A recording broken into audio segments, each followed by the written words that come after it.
There is a lot of controversy around bread. Someone says that bread is the head of everything, that you can't live without bread, that everyone needs bread. Someone says on the contrary that bread is evil and it must be excluded from your diet. But a third party has also appeared, so marketers offer what they call healthy bread. And which of them to believe? How are things really going?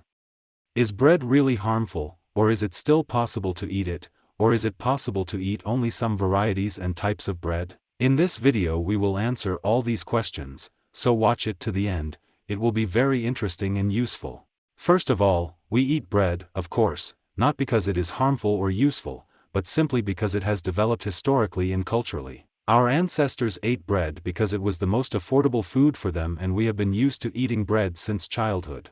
And literally only in recent years, nutritionists and researchers have been talking a lot and giving arguments in favor of the fact that you still need to give up bread, but is this really the case? Firstly, bread is different. Let's look at the main types. The first type is white bread. This is a classic wheat loaf. I must say that this type of bread has the highest glycemic index. The problem with a high glycemic index is that it is a pro-inflammatory factor. We have heard many times that sugar should be excluded precisely because it is inflammatory, because our aging and the formation of many chronic diseases largely comes from micro-inflammatory processes, and foods with a high glycemic index are one of the main reasons that affect it.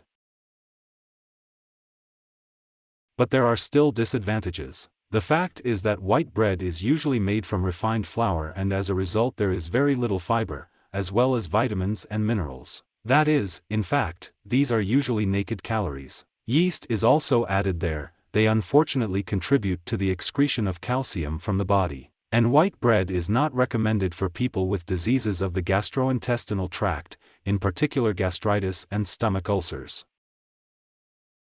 Let's move on. The next type is yeast-free bread. Nutritionists consider it a healthier alternative. His caloric content is already lower and his glycemic index is also lower. Also, unlike white bread, you can find a good portion of vitamins there, in particular, for example, vitamins of group B, various mineral salts, and it also contains precious fiber. I have said more than once that a healthy adult needs to eat about 30 grams of fiber a day. And in practice, as a rule, most of us, if we don't think about it, then we don't get this standard. Therefore, fiber of course needs to be added. As you might have guessed from the name, yeast-free bread is bread that has not used yeast. On the one hand, it is good to give up yeast, as I have already said, they contribute to the excretion of calcium, but on the other hand there are also disadvantages, because instead of yeast, a special leaven is used, which is quenched with soda, and in some people with diseases of the gastrointestinal tract again, this can cause some discomfort. Let's move on. The next type of bread is bread with bran. This bread is a good source of fiber. Fiber improves the motility of our intestines, promotes its cleansing, so to speak. Fiber also lowers cholesterol, nourishes beneficial microflora, so fiber is of course mandatory. But it is worth understanding that everything needs its own measure. And if an adult needs 30 grams of fiber, it does not mean that if you eat 60, it will be twice as good. No, it won't be better. There is already a reverse effect. And if you eat more than 300 grams of bread with bran every day, you can get some side effects, such as bloating, discomfort in the stomach, intestines, upset and the like. So the first conclusion we can draw is that it is not recommended to eat white bread. And if you really love bread and do not plan to give it up at all, then make a choice in favor of yeast-free or bread with bran.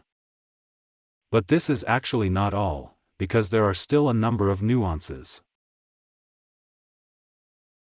For example, the famous gluten, or gluten. Very often you can hear that gluten is evil, that gluten should definitely be abandoned and the like. Is it so? It should be said that indeed about 2% of the world's population have a very serious gluten intolerance. And these people really need to give up bread, and indeed any gluten-containing product.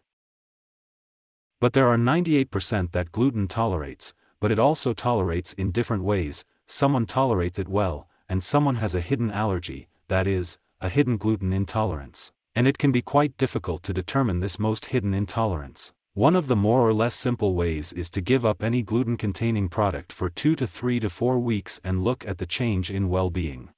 Sometimes people get better, feel more cheerful, and sleep better, moods are better, digestion is better. Well, then there really was a hidden intolerance, then it's worth giving up bread and any other gluten-free products.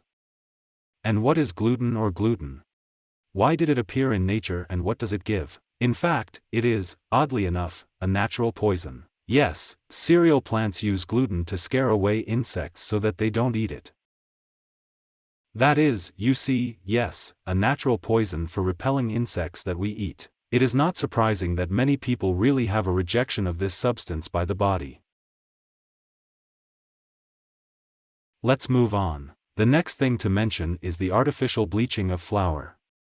I must say that white flour has always had a special value. It was considered the highest grade of flour. But if it's all a matter of calculating how much it costs, the manufacturer concludes that it's much easier to artificially bleach flour, and therefore if he is particularly unscrupulous, then that's what he will do. And how can this be done? Chlorine dioxide, or potassium abromate. Very, very unhealthy chemical compounds to add to food.